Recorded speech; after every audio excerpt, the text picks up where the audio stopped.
And now, stay tuned for the mystery program that is unique among all mystery programs. Because even when you know who's guilty, you always receive a startling surprise at the final curtain. In the Signal Oil program, The Whistler.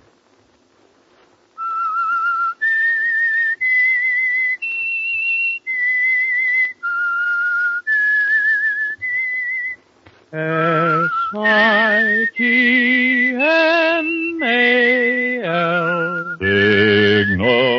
Signal gasoline. Signal, the famous Go Farther gasoline, invites you to sit back and enjoy another strange story by The Whistler. For extra driving pleasure, the signal to look for is the yellow and black circle sign that identifies Signal service stations from Canada to Mexico. And for Sunday evening listening pleasure, the signal to listen for is this whistle that identifies the Signal Oil program, The Whistler.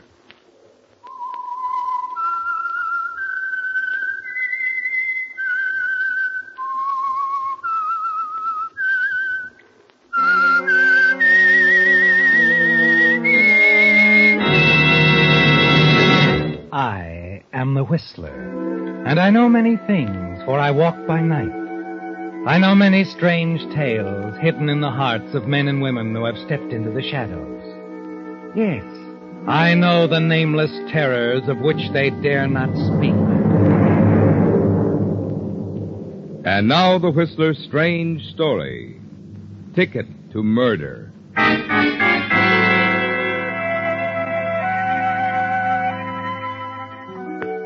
Standing at the window of the cheap hotel room and looking out over the outline of lights and neon that was Kansas City after sundown, Eve Benton felt a dread, pressing sense of loneliness, concern. That the condition would pass, she was certain. She'd managed before, she would manage again, some way. But she wasn't thinking of that now. Eve Benton was being sorry for herself, forgetting her good points. The quiet, restless beauty in her face, the sullen attractiveness of her features. She was annoyed at the city and the world. She raised the window as though voicing of her resentment, and she heard other words nearby. They came from the next room. This thing on 30,000. That's the deal. A lot of money. A lot of money. Not for the return of the Perriman necklace. 30,000. And no questions asked? Is that what the insurance company says? Yeah, that's what they say. You really got the Perriman necklace? That I gotta see. Does this look like it? Yes, it does.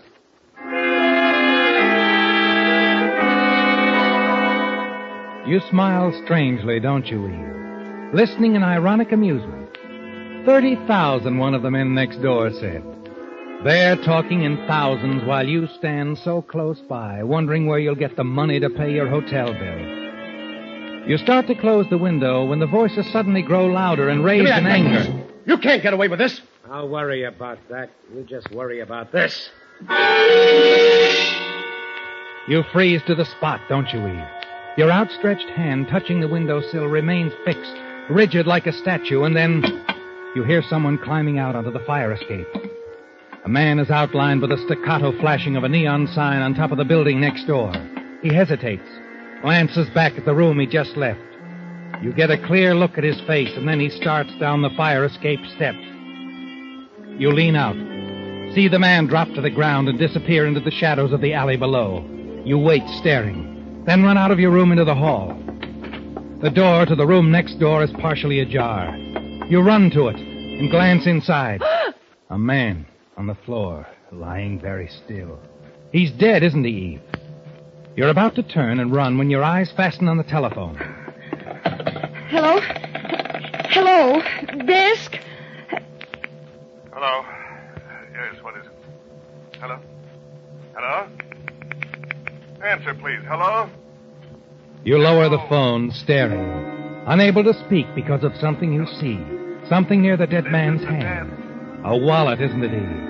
Yes, with part of the contents filled out. A few bills, and among them a train ticket. Something that you could use. Are we still connected? Yes. Yes, Eve. A train ticket for the West Coast, San Francisco, and almost $65 in currency. It's an answer to your problem, isn't it? You lose little time in packing, leaving your room by the same method as the man who fled only a few moments before. The fire escape.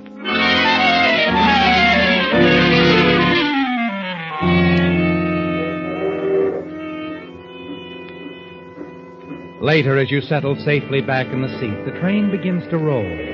You casually present the stolen ticket to the conductor. You've succeeded, haven't you, Eve? No questions asked. The train gathers speed, hurrying you away from Kansas City. You relax now, become aware of your surroundings, the other passengers. Notice the man opposite you, his face half obscured by a newspaper. And then... Oh, I'm sorry. Did I startle you? Oh, no. No, it's just that you look like someone I knew. Well, now I've got another reason to be sorry. That I'm not. You just get on the train? Kansas City, yes. Oh, it's an interesting place. Yes. Yes, it is. He smiles, doesn't he, Eve? He can even do that. This man who pretends to be so nonchalant, so much at ease. You wonder how he would feel if he knew that you had recognized him. That you were certain he was the man you saw fleeing from the hotel room next to yours. That you shared his grim secret of murder. Something wrong? What? Well, the way you're staring at me. You said I'm not the guy you thought I was. Is there some other reason? No, there isn't anything. You want to read the paper? No, thank you. Oh, good. I'd rather talk anyway. Talk? Yes. We've some distance to travel together. There's no reason why we shouldn't become better acquainted. Is there? No. No, there isn't. No reason at all.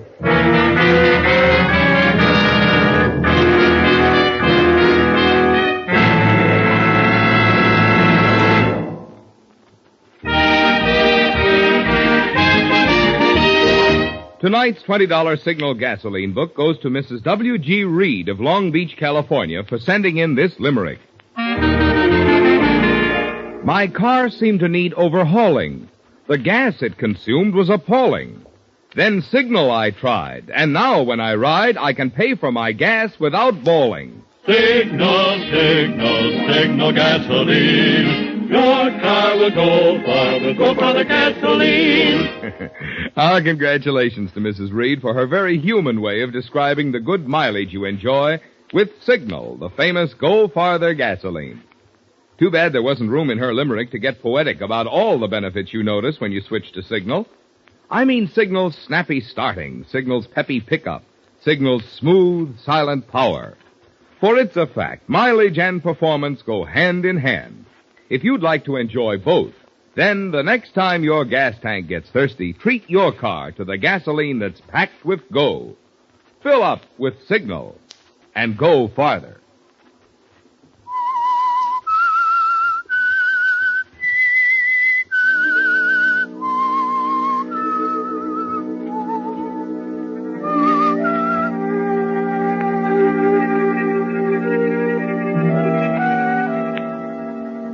You're unable to avoid the young man sitting across from you, aren't you, Eve? A man who's introduced himself as Frank Gilby. A man you're certain committed a murder in the hotel room next to yours in Kansas City. Later, he escorts you to the club car of the train, orders cocktails, and the two of you talk like old friends as the train roars through the night heading west. You're careful to avoid mentioning the hotel, aren't you? Leave it to him to take the lead in the conversation. All you want to do is get the trip over with and leave the train. But by the time you reach Oakland and board the ferry boat that will take you to San Francisco, the young man has become quite persistent. Miss Benton. Miss Benton. Yes? Oh. You know, I think you've been trying to avoid me, Miss Benton. Eve. Any reason? Wait. No, Mr. Gilby, I've told you. I was beginning to think I should take those magazine ads to heart. Oh, no, it's just that I've had things on my mind. I've been thinking about a job. Well, perhaps I can help you. I know a lot of people. No, I have something waiting for me in the city. Well, just a thought. In case it doesn't work out, I wish you'd give me your address. I'm not sure what it will be. Well, mine is 4950 California Street. I've got a flat there. I don't believe I asked. No, you didn't. I'm forcing myself on you, Miss Fenton. You try too hard. Do I? Well, don't blame me. I'd really like to see you again. Perhaps you will. Like I said, maybe if that job doesn't work out. Yes, I know. 4950 California Street.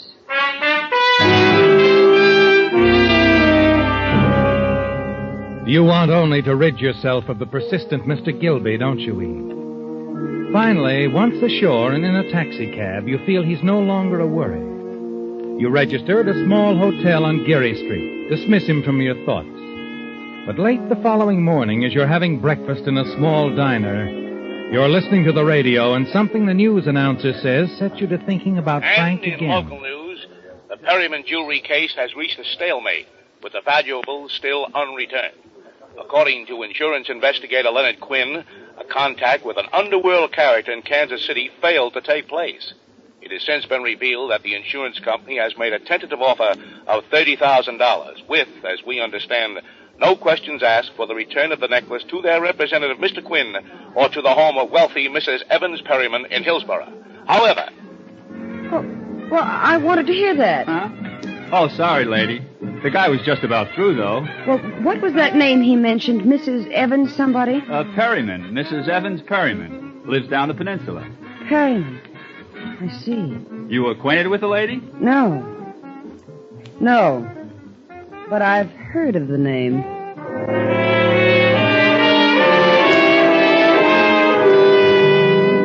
Yes, the words of the newscaster set you to thinking, didn't they, Eve? Particularly the mention of $30,000. That was the figure you heard Frank Gilby mention in that Kansas City hotel room. And you remember the name Perryman, too. Strangely enough, after you've taken a cab to 4950 California Street, walked up the stairs to Frank Gilby's flat. As you're about to knock on the door, you hear the words again. For Quinn. Yeah. That 30,000 on the Perryman deal. You get me the money and you'll get the necklace back. Yes, that's right. Take a couple of days. The contact is out of town. Sure. All right, bye.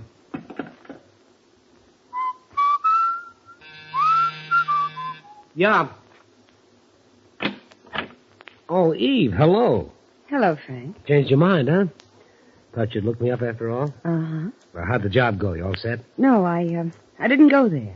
Well, maybe I can help on that, like I said. I'm sure you can. Well, come in here. Like I said, I'm sure you can help me, Frank. Well, anything at all. I'm glad you feel that way. Because I'm referring to the Perryman deal, the $30,000 you were going to get from Leonard Quinn and the insurance company. What? Mm-hmm. The $30,000 you wanted all for yourself. That's why you killed your partner back there in that Kansas City hotel, took the necklace. I happened to be in the next room. I see. So you've got a new partner now, Frankie. Oh, have I? Mm-hmm. And I wouldn't try anything if I were you. I've taken the necessary precautions.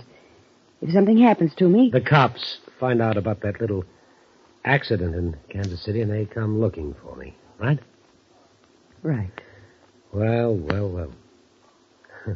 Looks like I'm right behind the 8 ball. You don't have to stay there. If you play it right. That means your way.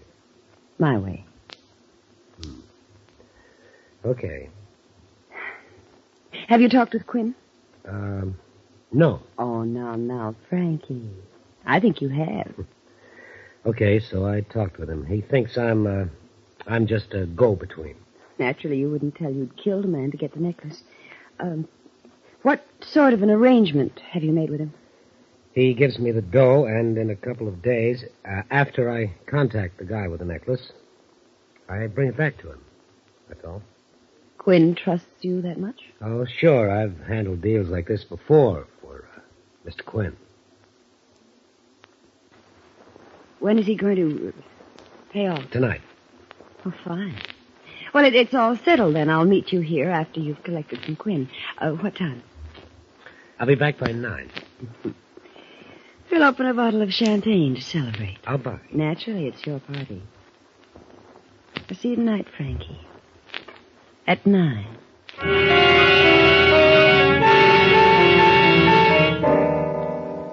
It was simple, wasn't it, Eve? Easier than you thought. And now you're in partnership with a murderer. A temporary partnership, you tell yourself, and it'll be worth it. $15,000. After it's over, you'll move on, start a new life. Yes, it was all so simple, talking your way into that partnership. But as the day wears on, you begin to wonder about it. Perhaps it was too simple, Eve. You really hadn't expected Frank to accept your demand so readily. The more you think about it, the more certain you become that he'll bear watching. Early that evening, you hurry back to his flat. And as your cab turns into California Street, you see Frank board a cable car. Driver. Yes, ma'am? Don't stop. I've changed my mind. I want you to stay close to that streetcar. Sure. But not too close. Okay, I get it.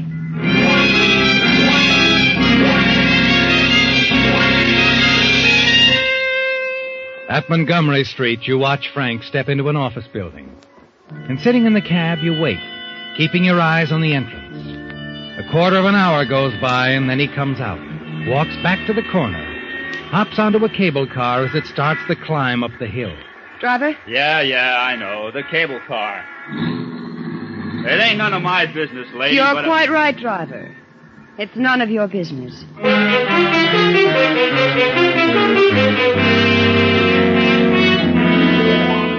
You follow Frank back to his flat. See him hurry inside. You're quite certain you know what he's up to, aren't you, Eve? But you want more time to think about it alone. So you tell your cab driver to keep going. Finally, you return to Frank's place. Well, hello. Sort of early, aren't you? I've changed my mind, Frank. I'd like to go with you when you get the money. Oh. Well, it's been called off. Called off? Well, postponed is what I mean, until tomorrow night. I just got a phone call from Quinn. Said he hadn't had time to get the money from his boss yet. Oh, I see. Sit down, sweetheart. I was looking forward to that champagne. Well, no reason why we can't celebrate in advance. I was hoping you'd call me. Were you? Yeah, I thought we might have dinner together. North Beach, Fisherman's Wharf, maybe? Sounds interesting. What do you say? Well, I've always wanted to see the top of the Mart. Fine. We'll start there. All right.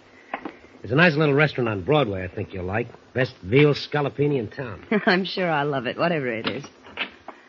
Oh, Frank. Yeah. My gloves. I must have left them on the chair. Oh, sure. I'll get them. The moment he turns around, steps back into the room, you snap the automatic lock in his door so that it's unlocked. Now you won't need a key, will you, Eve? Then quickly you reach down and tear a hole in your stocking. In a moment, Frank returns. Here we are. Oh, thanks. All set? All set. Oh, dear. What's the matter? Well, just look at that. A run in my stocking. Look at it. Yeah, that's quite a run. Nicest one I've seen in a long time. Well, you won't mind stopping by my hotel for a minute, will you? It's only a block out of our way. Oh, of course not. Let's go.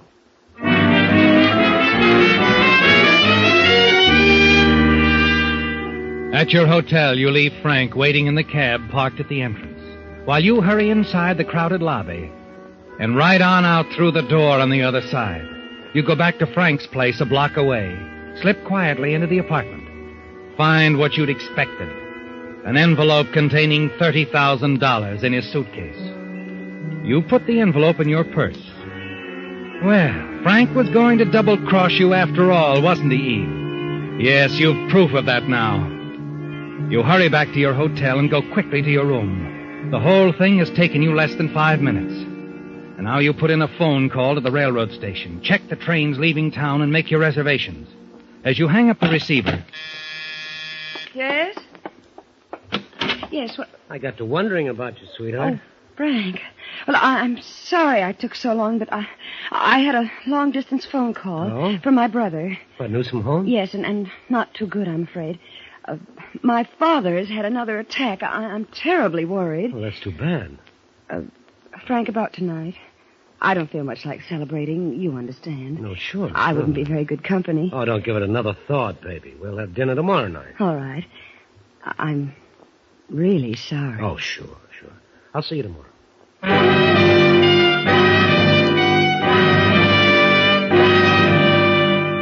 You watch from your hotel window and see Frank get into the cab and drive away. Quickly, you pack your things, check out of the hotel. It's 2 hours before your train leaves. Time to have dinner. But first, there's one thing you must do. You've made up your mind about that, haven't you, Eve? From the moment you found the $30,000 in Frank's flat. You step into a phone booth and call the police department. What was that, man? A murder, Sergeant, at the Alden Hotel in Kansas City 5 days ago. The killer is here in town. What? I arranged a deal with Leonard Quinn, the insurance investigator. Anything to do with the Perryman necklace robbery? Everything. The party I'm talking about took the Perryman necklace from the man who was killed in Kansas City. Go ahead. Well, I suggest you contact Mr. Quinn. Get him to tell you who he'd made that deal with, and you'll have the killer. You give me your name, ma'am? No, I won't. Goodbye.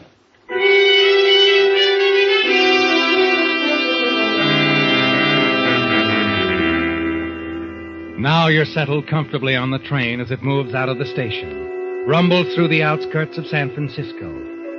You lean back, close your eyes. It's been a trying day, hasn't it, Eve? And you're tired.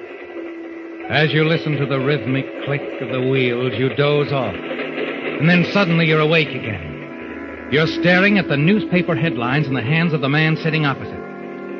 Perryman necklace mystery near solution. Local police link obscure Kansas City murder victim with theft. A cold wave of fear sweeps over you. Then he lowers the paper. Hello, sweetheart. Frank. You surprised? The switchboard operator at your hotel couldn't resist a 10-spot. I see. How stupid of me.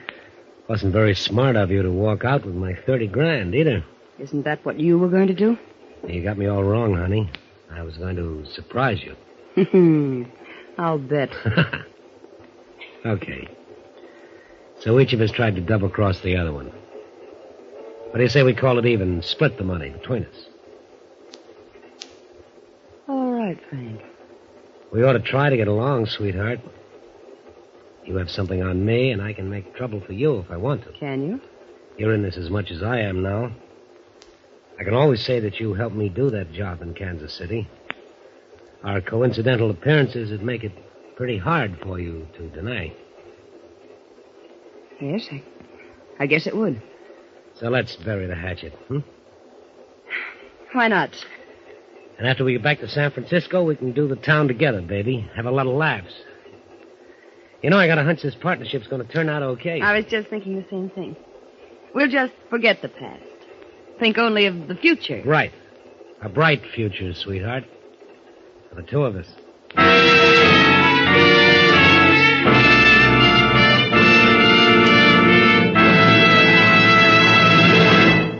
Here's good news for you motorists who will be needing a new battery this winter. Did you know there's now a new, finer battery guaranteed to last up to 2.5 times as long as ordinary batteries? It's the new Signal Deluxe battery, guaranteed for a full 2.5 years on a service basis. This amazingly long life is due to microporous all-rubber separators, which have been called the greatest improvement in batteries in 20 years. But longer life is only part of the story. Because these improved type separators hold twice as much acid solution between the plates, Signal Deluxe batteries deliver up to 35% more power. Yet this superior performance actually costs you less per month, which is really the only logical way to figure battery costs. What's more, right now Signal dealers are giving generous trade-in allowances for old batteries, plus liberal credit terms. No wonder drivers with an eye to economy, as well as those who demand top quality, are both heading for Signal service stations. They know that today's best battery buy is a quicker starting extra long life Signal Deluxe battery.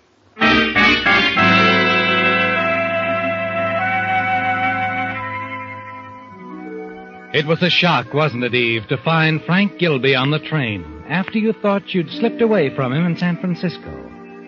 You were certain you'd seen the last of him, and you'd have the $30,000 all to yourself. But then there he was, demanding his share. $30,000, Eve. A lot of money. And you made up your mind that Frank wasn't going to get any part of it regardless. In the morning, when the train pulls into Los Angeles, the $30,000 is still tucked away safely in your suitcase. And you're confident Frank Gilby will never bother you again. He'll never be able to involve you in the murder he committed in Kansas City. Yes, you're quite confident. Sure, aren't you, Eve? Even as the police board the train, step into your car, talk quietly to the other passengers. And then you find the lieutenant talking to you. That's right, Miss... Benton. Miss Benton. He was sitting here opposite you, according to the conductor. Well, you say he fell off the train, Lieutenant? Oh, how horrible.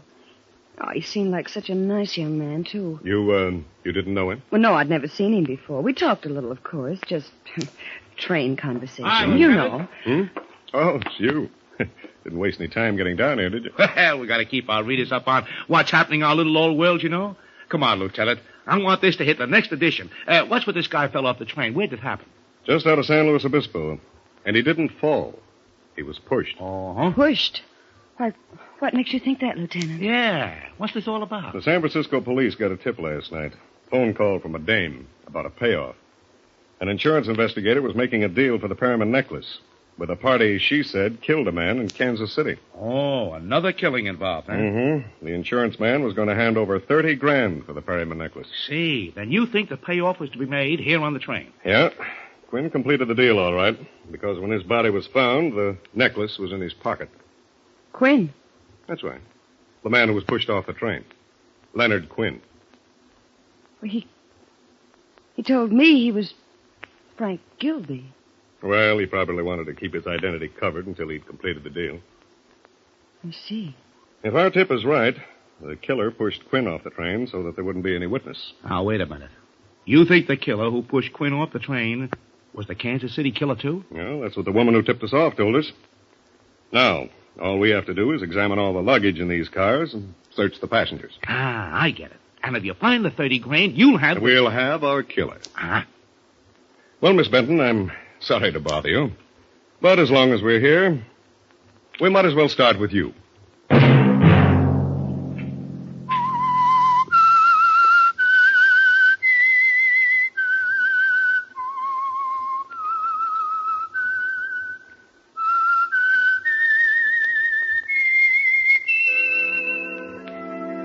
Let that whistle be your signal for the Signal Oil program, The Whistler, each Sunday night at this same time. Brought to you by the Signal Oil Company, marketers of Signal gasoline and motor oil and fine quality automotive accessories. Remember, if you would like the fun of having your friends hear a limerick of yours on The Whistler, the address to which to send it is the Signal Oil Company, Los Angeles 55, California. All limericks become the property of the Signal Oil Company. Those selected for use on the Whistler will be chosen by our advertising representatives on the basis of humor, suitability, and originality. So, of course, they must be your own